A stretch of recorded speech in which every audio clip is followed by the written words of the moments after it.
Hello, this is Matt Janucki, and you're listening to Inside Men's Mental Health, brought to you by Psych Sessions. Here we explore this thing called masculinity and its impact on men's mental health, relationships, and communities. We'll learn together through conversations with thought leaders, innovators, and industry experts. Our conversations will also help us understand how these experts became interested in men's mental health and the ways their journeys have made them who they are today.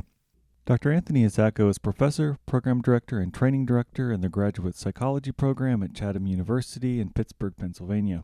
Anthony's work has involved co-editing the Handbook of Psychology of Fatherhood and developing a groundbreaking measure of father involvement. Fatherhood is such an important and relevant area of men and masculinity. I was excited to learn about Anthony's work in this area, especially as a dad myself. You'll definitely hear how this topic touches the personal and professional for both of us. I think you'll find this conversation interesting and encouraging. Thanks and enjoy. Well, welcome to Inside Men's Mental Health. Today I'm talking with Dr. Anthony Isacco, professor, program director, and training director in the graduate psychology program in Chatham University in Pittsburgh, Pennsylvania. Dr. Isacco is co-author of the Handbook of the Psychology of Fatherhood, also co-author of Religion, Spirituality, and Masculinity, New Insights for Counselors, also All In, Breaking Barriers to Discerning the Priesthood, and co-author of a number of scholarly articles in the psychology of men and masculinities. Anthony, just really grateful for the opportunity to take some time to talk with you today. Thanks for having me. I really appreciate it. Look forward to Yeah, the yeah. conversation. One of the things that I'm always interested in just learning in folks' background is just how they came to this work. And so one of the things that I'm curious about for you is how did you come to doing this work just generally around men and masculinity? Sure. Yeah, I mean, it goes back to graduate school days, Yeah. and I remember one of my classmates doing some research on like health disparities, and I think she was doing that research primarily from her perspective, and I think her hypothesis going into that research was more on like women experiencing health disparities. But she came to me one day and said, "Hey, like seeing all these articles about like health disparities Mhm. negatively impacting men, and Yeah. like that's surprising to me." And she's like, so we started reading the articles together, and one of the big areas of that research is how men struggle seeking help, whether it Yeah. be for medical appointments, physical help, but then also mental health as well too. And so kind of the white whale of that research area was how to get men to seek help. And I think that's still the white whale out there Totally. in the literature, but that's where it all started for me back in the day.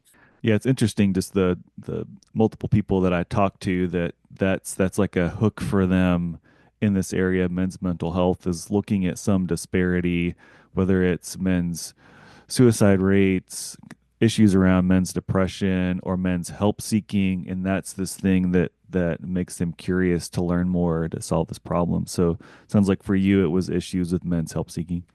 Yeah, absolutely. And then, that ties into masculinity and how certain like gender socialization around masculinity can like be a further barrier to men seeking help, which something I could definitely see in my own life. It's like the Sure. classic cartoon of like the guy driving around lost in the woods and like refusing to get directions, and like the kids and the mom are like, "Here, I got a compass, I got a map," and the father's like, "No, I want to continue to be lost. I'd rather that than actually seek help."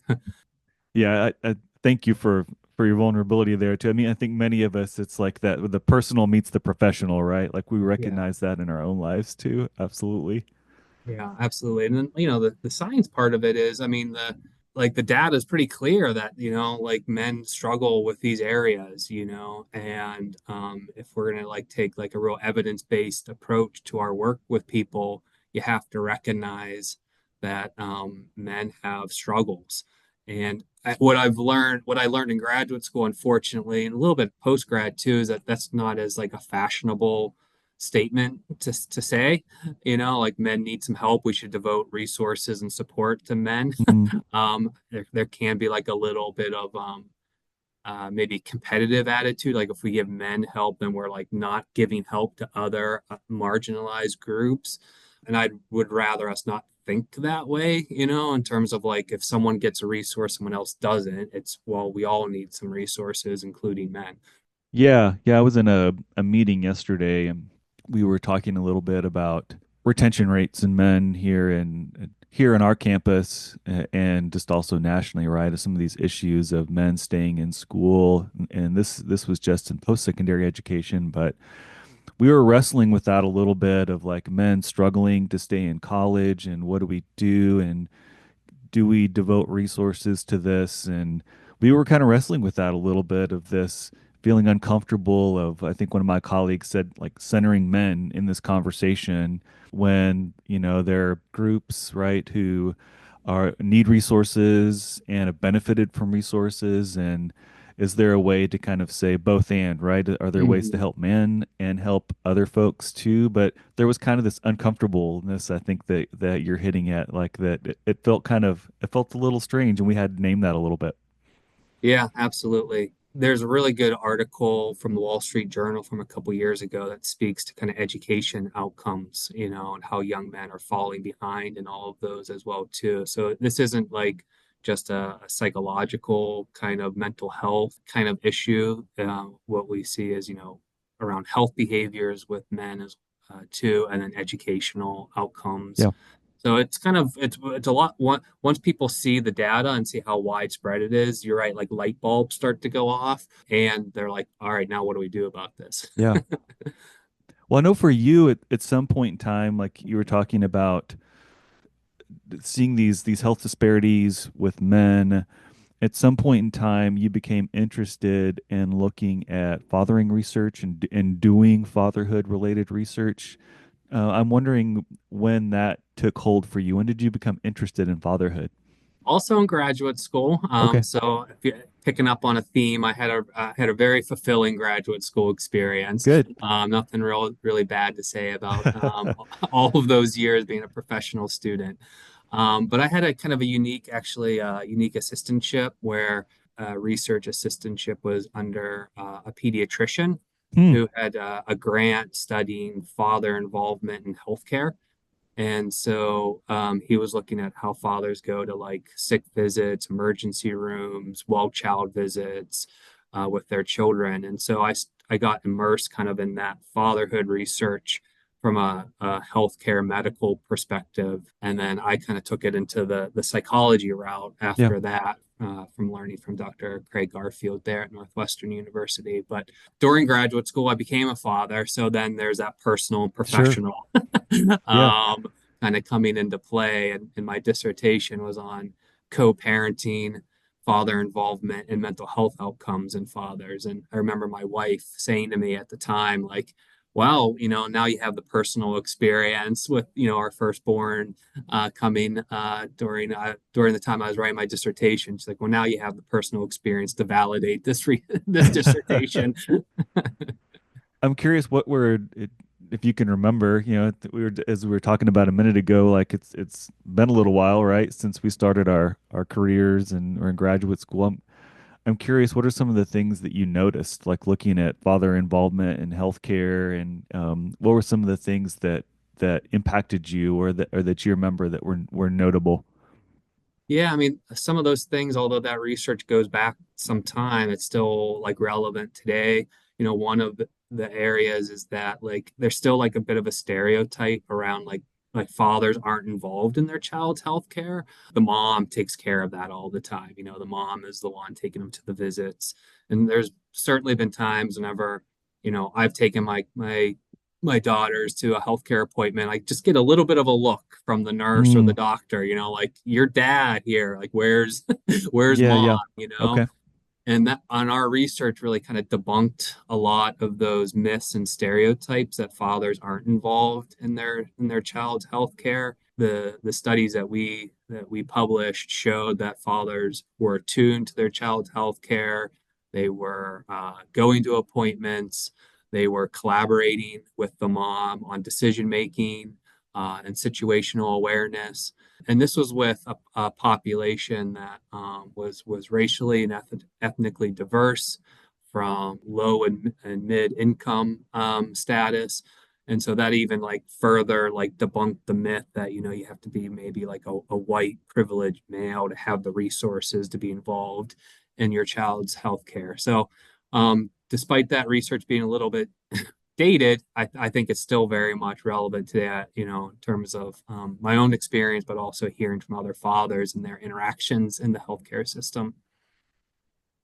Yeah, that's pretty cool. I mean, as a dad that does, my best to be involved in the care of my children like that, I think that's pretty cool that you saw that dads were involved and you were able to debunk that and demonstrate that dads in a lot of different groups, right, in a diverse sample were involved in the care of their children, the health care of their children. So I like that. That's cool.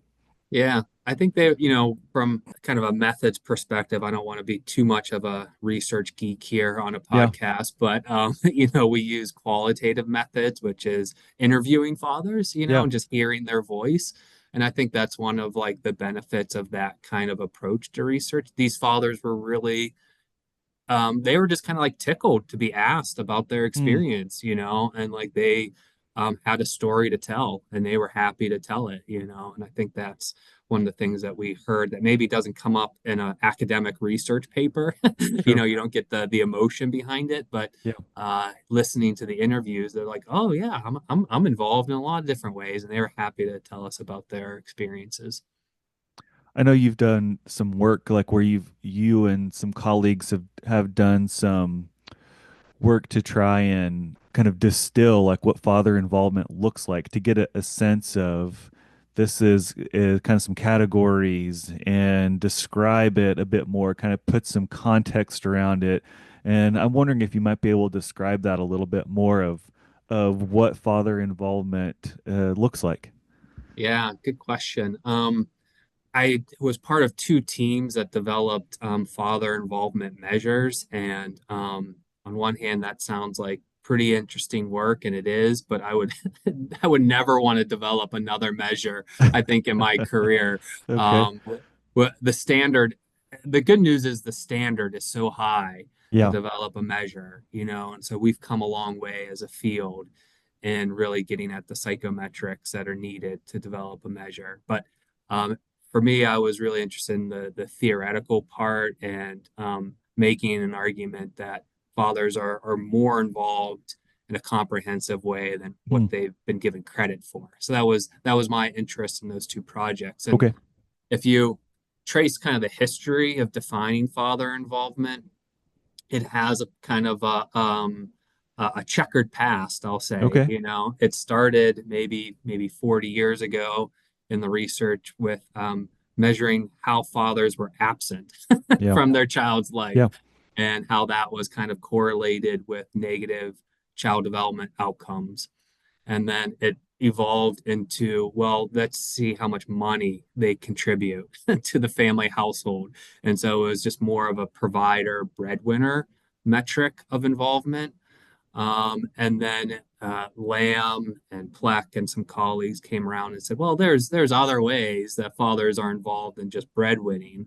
And they tapped into kind of these three components of responsibility, engagement, and accessibility. Okay. And so my work with my colleagues took those three components and just expanded further. We looked at things like emotional nurturance of fathers to their children, decision making, other ways that they're responsible, some of the psychological identity pieces of being a father as well.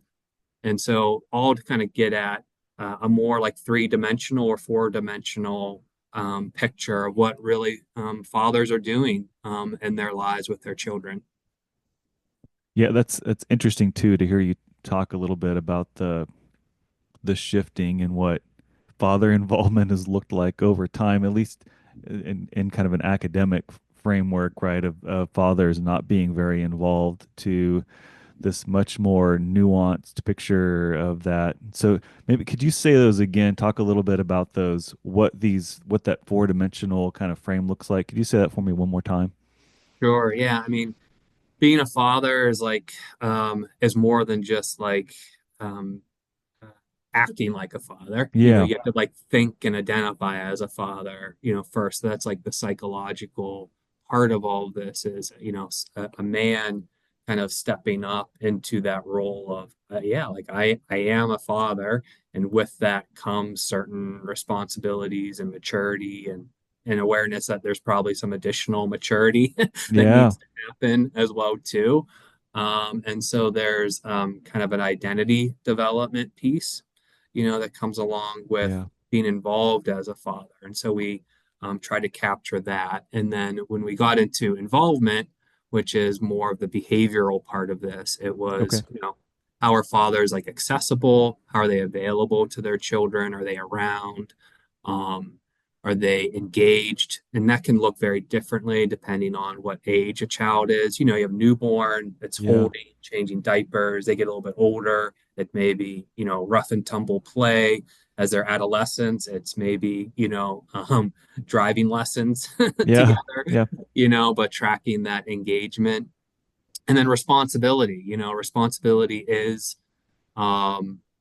financial contributions, but it's also, kind of higher level decision making, awareness of what your child needs, awareness of what your partner needs as well too, kind of monitoring things from like a supervisory perspective.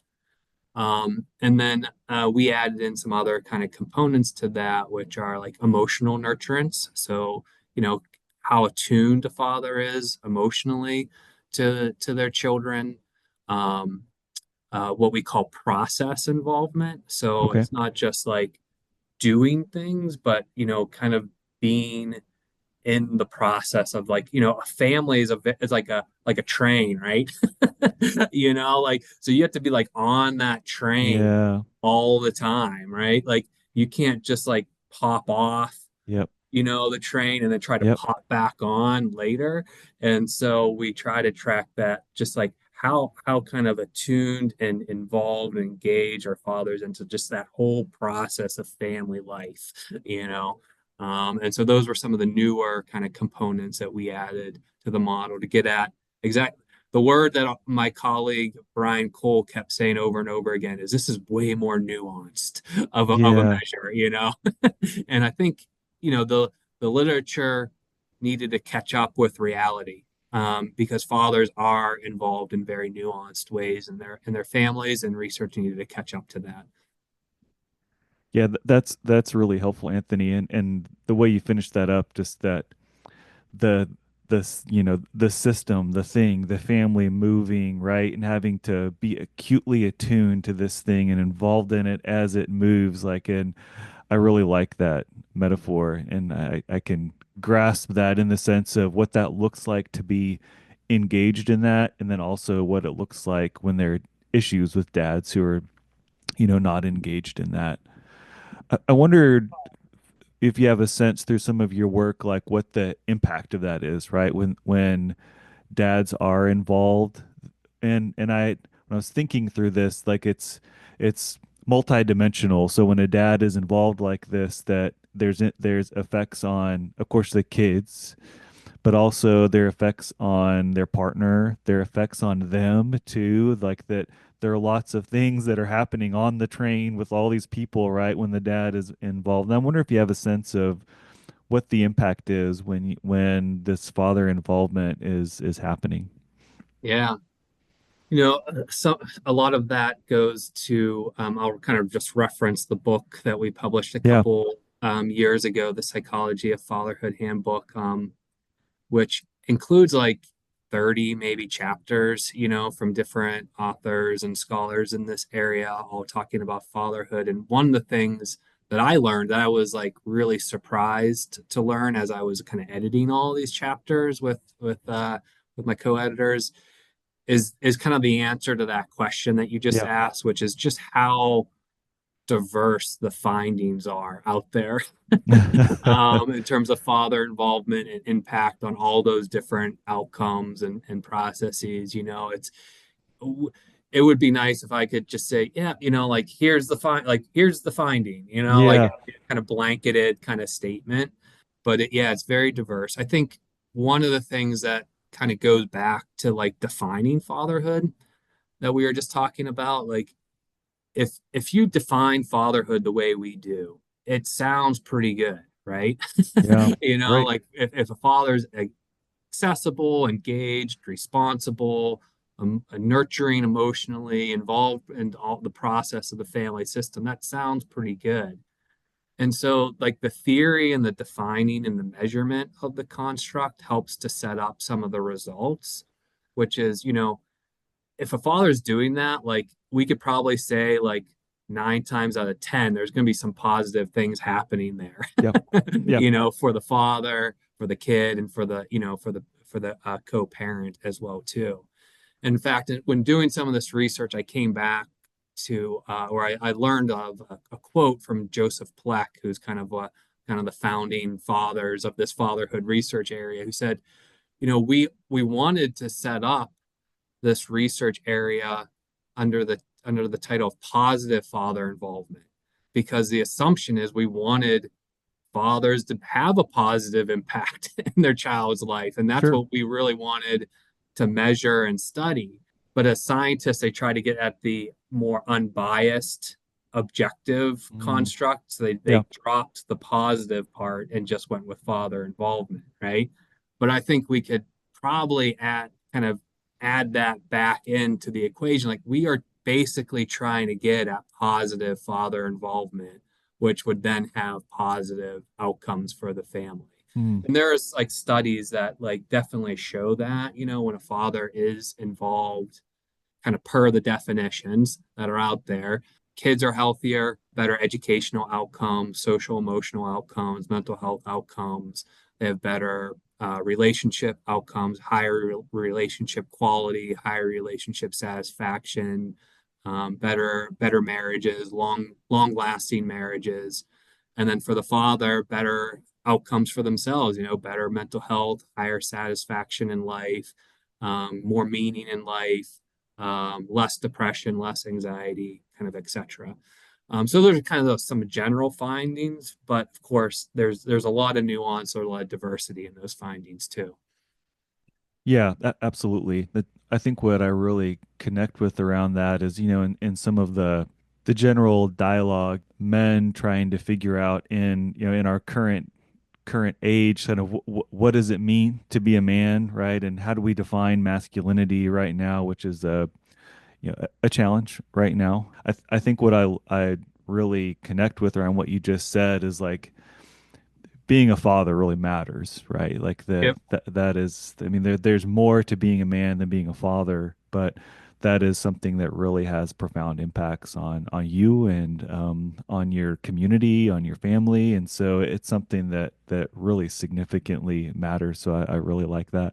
Yeah, and some of the kind of we talked about the positives, but to kind of speak to some of the negatives to your Yeah. point there, which is like I've seen dads and fathers, like develop some challenges from actually like a very good place, Mm. which is like they want to be like such a good dad. They want to be like this ideal image of a Mm. father Yeah. where they like totally like stress themselves out. They get like burnout. They put all of their needs, secondary or third. Then you see things like the dad bod come into play. Yeah. They're not Yeah. taking care of their physical health. They're not doing exercise. They're not doing some stress management. They're conflicted about, kind of their masculinity and their fatherhood Yeah. identity.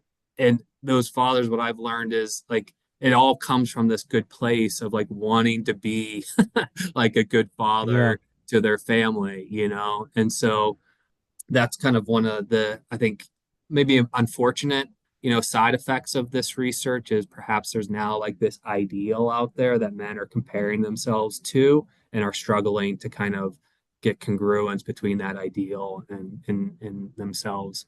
Mm. That the ideal can put too much pressure on them. How do you balance that ideal with still taking care of yourself too? Exactly. Yeah. And one of the things that I think is really important about all this fatherhood research and masculinity research kind of put together and put it into then adding men's health into then the equation, so to Yeah. speak, where for a long time, there's been, of course, a focus on child's health and Yeah. women's health, mother's health, rightfully so. And we want women and mothers and children to be healthy. I think men's health has been real late to the game here in that conversation. And some of the articles that I'm really interested in that I like reading kind of put those things together, where it's looking at father involvement, looking at their masculinity, but then also looking at the men and their health and those outcomes as well too, and not forgetting that big piece to the puzzle. Well, let me ask you a little bit about that, where some of the work you've done is about help seeking, specifically with fathers and asking for help seeking. And I guess what I'm thinking about with this is that to recognize that, you might be struggling, that you have some challenges or issues or concerns and asking for help for those. And so I have a quote from your article that I wanted to read out loud. I think what I really connected with this is it connected with my own personal experience, but I think lots of dads probably connect with this and just wanted to use this to open the dialogue on dads and help seeking. The quote here is recent research has highlighted the importance of considering the mental health of men as they transit to fatherhood because fatherhood is associated with both positive and negative changes in psychological well-being. I read that and I thought, absolutely. I remember, the transition to fatherhood of like being really excited to be a dad, right? Positive changes and, the that identity piece of like, people are this little person now, really needs me and I have this important role, but also feeling more exhausted and tired and stressed, in this significant sense of responsibility, right, that I've never felt before. I'm wondering, even bigger than my own personal experience, I'm wondering from your work, what are some of these changes, this transition that dads experience? What are some of the struggles that they have when they become dads? Oh yeah.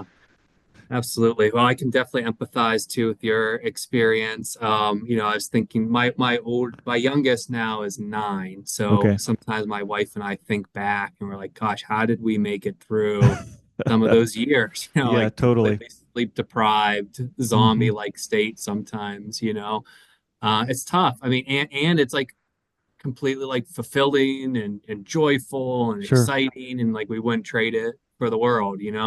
And that's basically what like a lot of like the research shows in this area is that for men becoming a father is a life-changing experience. Like it completely shifts their perspective, and says, some of the research points to like they get their act together, Mm. like they start to really focus on what's important. They mature through that transition. And it's incredibly difficult, sleep deprivation, mood changes, stress, anxieties, pressure.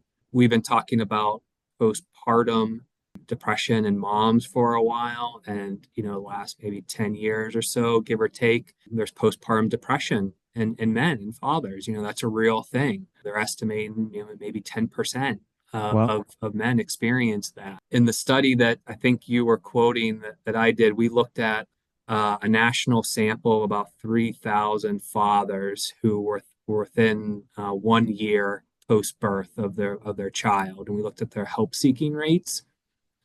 It was myself and two graduate students. We like looked at the data like 100 times to make sure we had it right, because like 1% of the fathers sought mental health counseling like in the past year. Okay. um it was like such a low number. We're like, really? Like that can't, like, I That mean, can't be right. really? Yeah, that Yeah. can't be right. Like you would think that like 2% would accidentally stumble into like a counselor's office, you know what I mean? But it was like something like 1% sought mental health counseling. And what was really initially strange, but then kind of later made sense as we looked a little bit more at the literature, was the more they felt depressed, the less likely they would seek help. Kind of a weird relationship there Mm. between those two variables. But if you look at what depression does to someone, it like slows them down. You withdraw, you have a hard time initiating healthy behavior, you isolate, you feel like you don't really feel like more of a malaise and you don't want to like do something positive. That's the paradox of really being in a depressive state. Yeah, And so it made sense, I guess, in the sense of, yeah, you would think if you're feeling depressed, you would seek help. But for these fathers, the ones that felt more depressed were less likely to seek help. And that's a sombering statistic for sure. absolutely. I'm wondering if you've seen any, because I'm not really in this world at all, like as far as postpartum depression in men, you seen any shift in like awareness on that? Thinking of, again of my own personal experience of having children, where there was a lot of screening, right, for postpartum depression in my wife, but not in me as the father. I'm wondering if, based on some of the work that you've done and other folks have done, if there's maybe the needles moved a little bit to maybe ask dads about that kind of stuff. Well, I think there's more research in that area. If you would do like a PubMed or PsycInfo Yeah, search, of postpartum paternal depression, you'd have probably double the amount of articles in the last 10 years compared to like 20 years ago. So that's a positive trend. I have not really seen that translated out into like the culture, the clinical milieu, or yeah, anything like that yet. So I don't think we've hit that tipping point yeah, of the growing research translating into like more kind of boots on the ground work in this particular area. I would love for that to happen soon, yeah, and I'm sure there's probably pockets of it out there, but I haven't yet seen like a greater kind of trend in that direction yet. yeah. What are some of the things that y'all considered in helping dads that to help them with, maybe if they are struggling, whether it's with depression or whether it's other barriers they might be struggling with as they're new dads and they're feeling overwhelmed, or maybe they are experiencing more of something more serious, right, like a mental health concern. What are some ideas that maybe you have developed to maybe help them if they might decide to seek out care, some remove some barriers for them to seek out care? Yeah, I mean, I would love to say there's like that silver bullet out there Totally. that, but haven't been able to find it yet. I mean, there's, I think, just different ideas that can be helpful for different kinds of dads. I know just emphasizing like men's health, as we were kind of talking about earlier, and like naming that as like a thing. Like, Yeah. hey, as men, as fathers, we have like our own health to attend to. Um, having thought, I've seen like a light bulb kind of click with like some guys around that, like, oh yeah, like of course, like that makes too much common sense um, for me to ignore. So that's been one area where I've getting some traction. The other area is around like getting men to shift out of like what I call like a passive kind of stance. Hmm. And what I mean by that is as kind of family life takes hold, right, and that train moves, I've seen some fathers just kind of be like, I'm just riding the train. Writing. Yeah. Like I'm on this ride and I'm a passive passenger. Um, and I try to get fathers to kind of shift to no, you have a lot more control and agency over this train. You can adjust the speed, you can adjust the direction that you're going, you can change the track as well too. You're the father, like you Yeah. have a lot of agency here.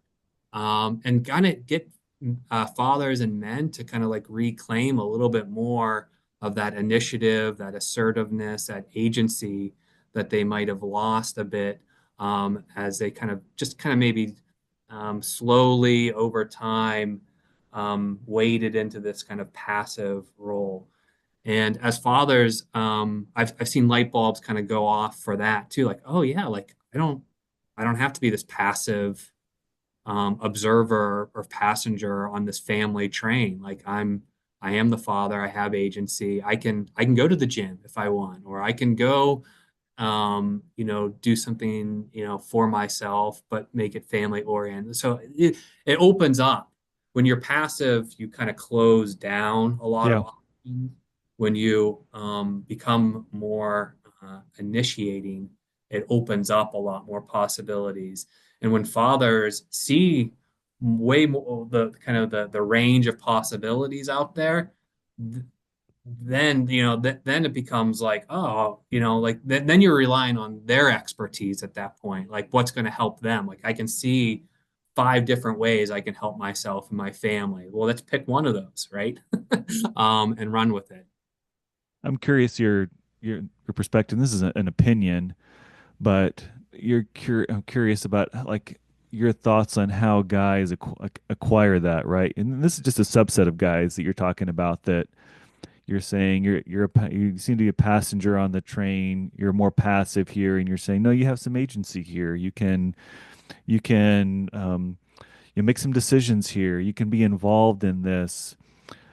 What do you think that's about? Do you think this is about some of these guys, the way they learn about masculinity, how they've learned to be a man? Do you think this is something that happens specifically with becoming a father? I don't know. I'm curious your thoughts on that.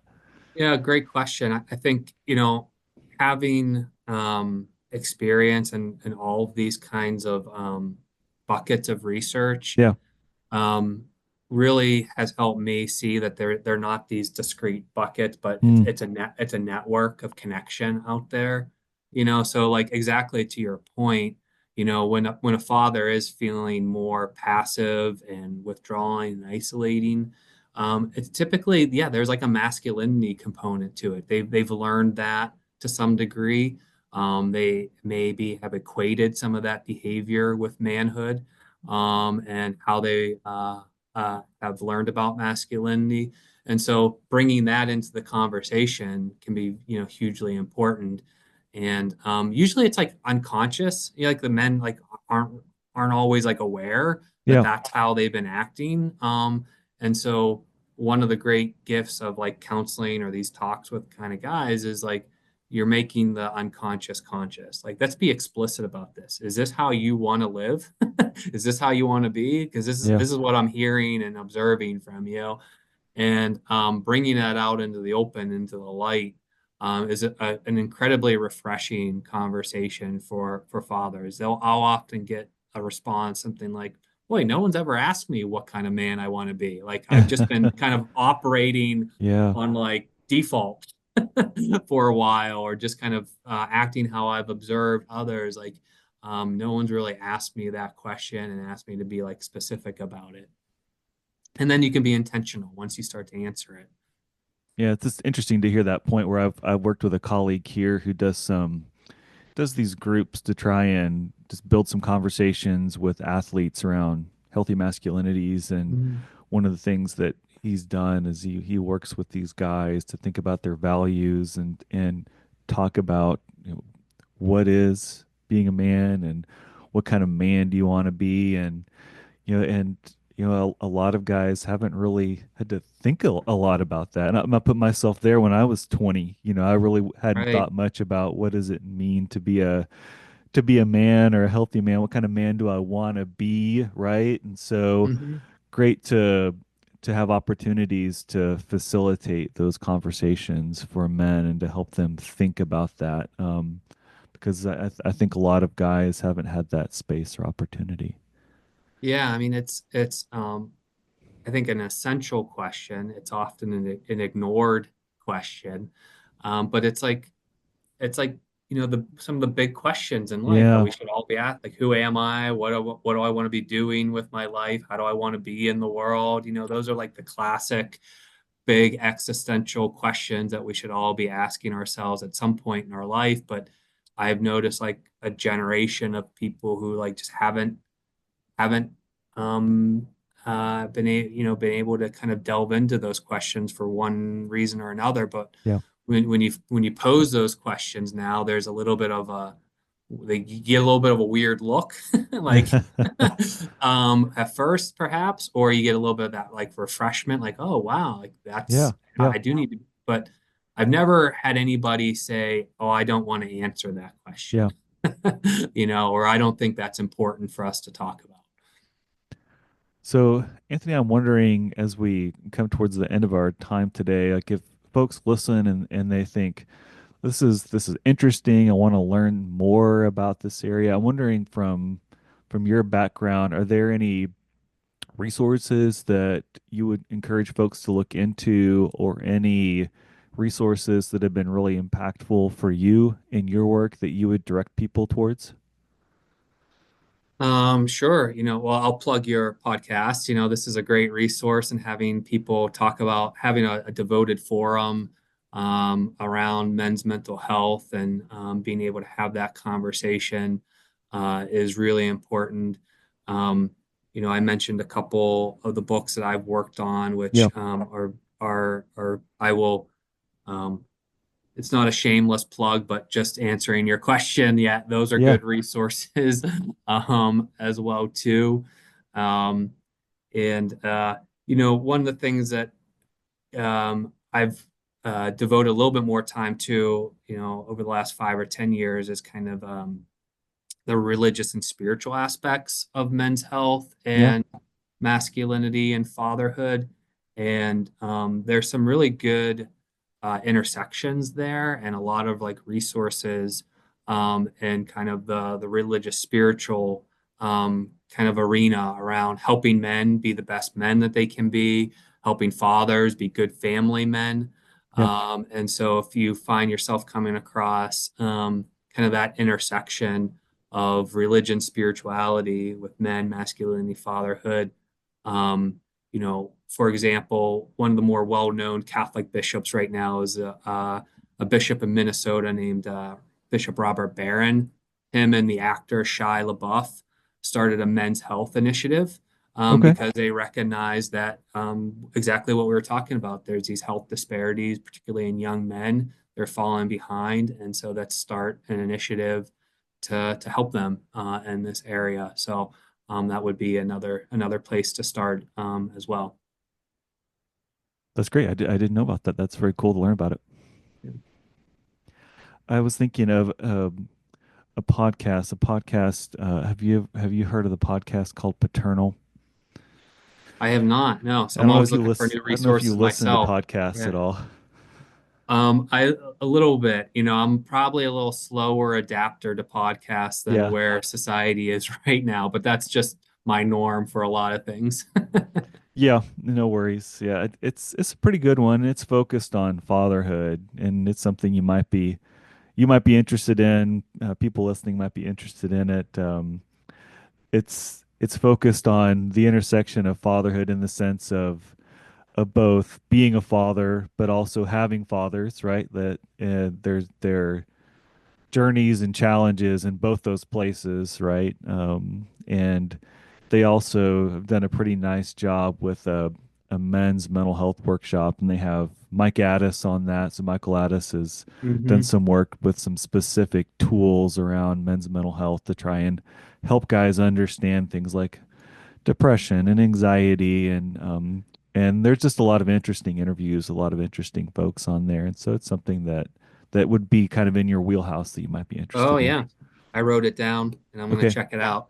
cool. Yeah, Well, thank you for that. Thank you for those resources, and it's been a really it's been a pleasure talking today, and I've really enjoyed the opportunity to connect and learn from your work.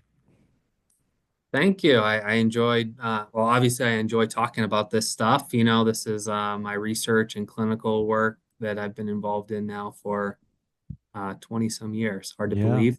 But it's happy to have the conversation with you. Thanks for having me on your podcast.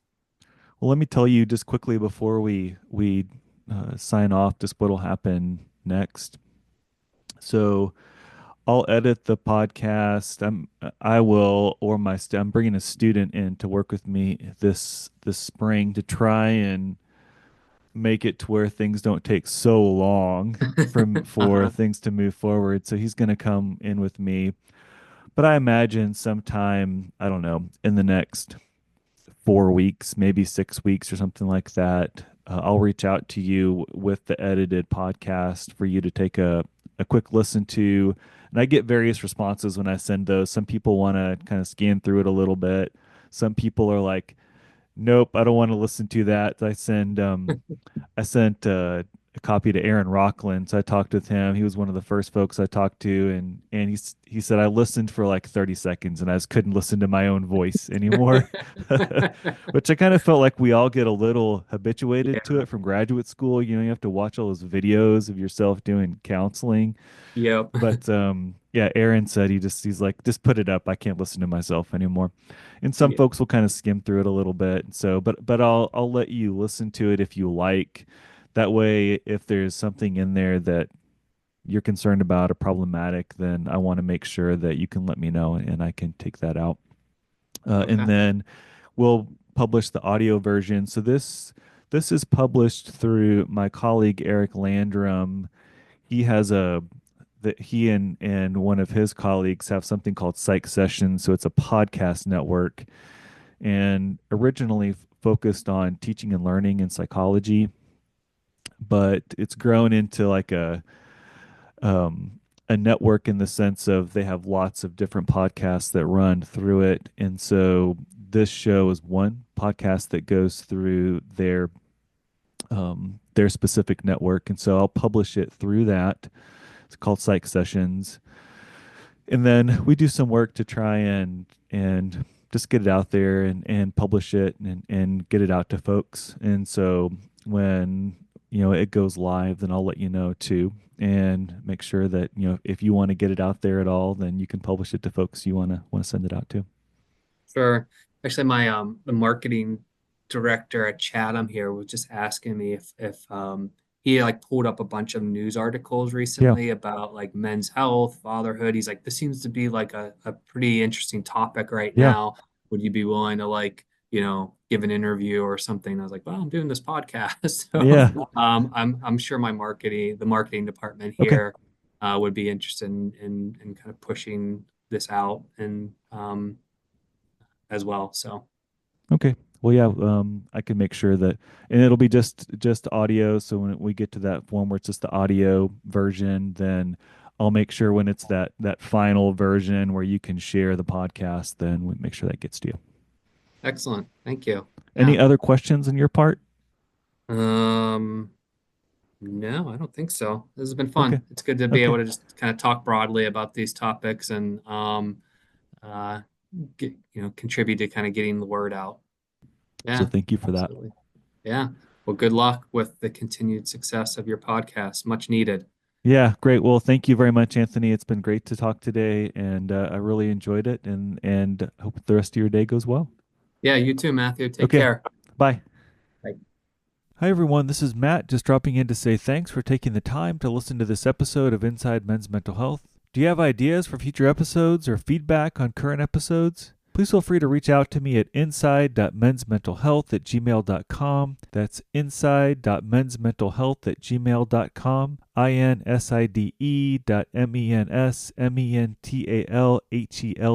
inside.mensmentalhealth@gmail.com. Take care, and again, thanks so much for listening.